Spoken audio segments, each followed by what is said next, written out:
कहते हैं अंग्रेज जब हिंदुस्तान से गए तो दो चीजें बहुत बेहतर छोड़ गए।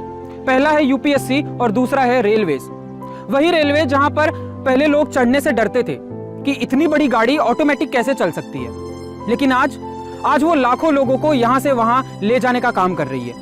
एक ट्रांसपोर्ट का मोड बन चुकी है। बेसिकली कोई अगर मुंबई वालों से पूछे तो मुंबई लोकल सिर्फ एक ट्रांसपोर्ट का मोड ही नहीं बल्कि एक इमोशन बन चुकी है। अगर इनसे कोई पूछे कि 100 लोगों की कैपेसिटी वाली कोच में 500 लोग कैसे ट्रेवल कर रहे हैं और उसके बाद भी ये कैसे कह दिया जाता है कि अभी तो अंदर बहुत जगह है। कोई इनसे ये पूछे कि लोग एक दूसरे का नाम जाने बगैर ही एक दूसरे के रिश्तेदार कैसे निकल जा रहे हैं वहां पर। तो आइए जानते हैं मुंबई लोकल की कहानी को।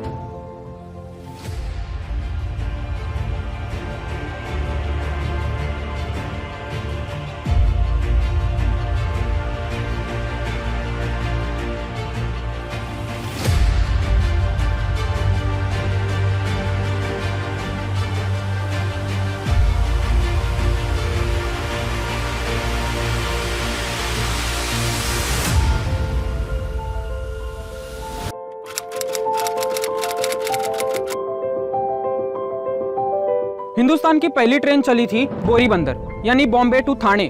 तारीख थी 16 अप्रैल 1953।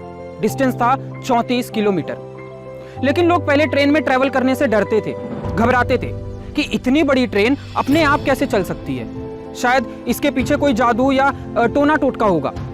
लोग इसमें जाना अवॉइड करते थे। लेकिन धीरे धीरे रेलवे ने सबका भरोसा जीता। उन्हें यह विश्वास दिलाया कि ये तो बिल्कुल सेफ है और इसमें ट्रेवल करना बिल्कुल नॉर्मल है।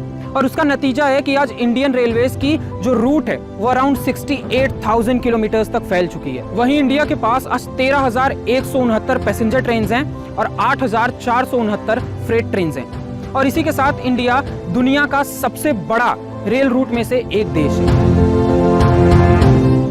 ये कहना गलत नहीं होगा कि रेलवे ने काफी कुछ अपनी जिंदगी में झेला है। दरअसल जब रेलवे इंडिया में आई थी तो उसके कुछ ही साल बाद इंडिया और पाकिस्तान का पार्टीशन हो गया था। इसके बाद रेलवे का 40% हिस्सा पाकिस्तान में चला गया था। इसके बाद वहां पर दंगे हुए और रेलवे के ऊपर काफी बुरा इफेक्ट हुआ था। इसके बाद रेलवे का पूरा इंफ्रास्ट्रक्चर ही बिगड़ गया था। हिंदुस्तान में रेलवेज को ब्रिटिशर्स ने अपने फायदे के लिए बनाया था, जिससे वो अपना सामान यहाँ से वहां एक्सपोर्ट इंपोर्ट कर पाए।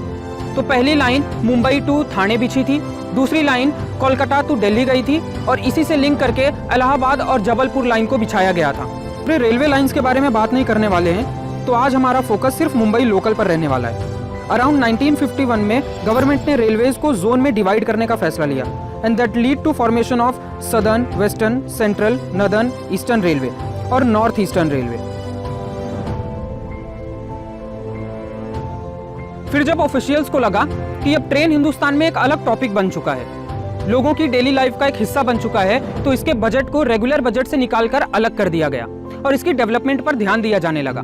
वो ट्रेन जिनके अंदर डीजल इंजन लगा हुआ था उन्हें पूरी तरह से बंद कर दिया गया और रेलवे की इलेक्ट्रिफिकेशन पे काम किया जाने लगा। कस्टमर्स के लिए अलग अलग टिकट काउंटर्स बनाए जाने लगे जहां से वो रिजर्वेशन टिकट्स करवा सकते थे।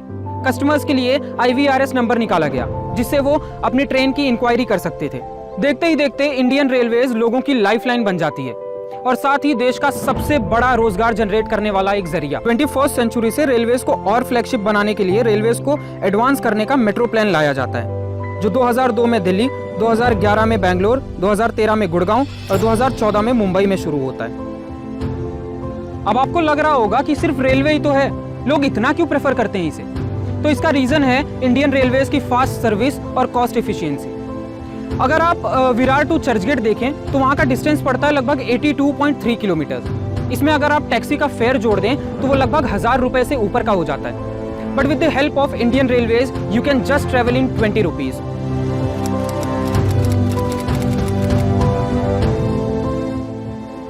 रेलवे इंडिया के लिए कितना इंपॉर्टेंट है ये हमने लॉकडाउन में ही देख लिया था। वही रेलवे जो जब चल रही थी तब ट्रांसपोर्ट का काम करती थी और जब रुकी तब कोविड पेशेंट के लिए आइसोलेशन सेंटर बन गई थी। वही रेलवे जो आज इंडिया की इकोनॉमी को बूस्ट करने में एक अहम रोल प्ले करती है। तो this is the heartiest tribute to Indian and Mumbai railways.